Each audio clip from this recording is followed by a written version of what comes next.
Yeah, I'm gonna pop this off. You know, my dust shield's a little bit better than that one, but as you can see, I already did do tie rods and ball joints.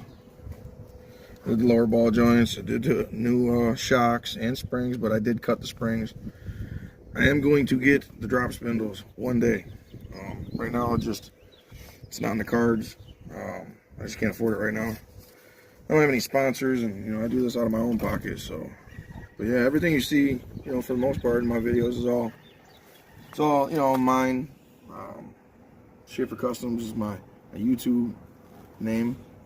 I'm definitely an amateur. I am working on getting a mic. You know, I am listening to you guys. But you're right, yeah, this stuff is just stock, it's boring. Nobody really wants to watch this, so I'm gonna swap it back out. But it is my daily driver, so I'm gonna throw the junkyard used parts on and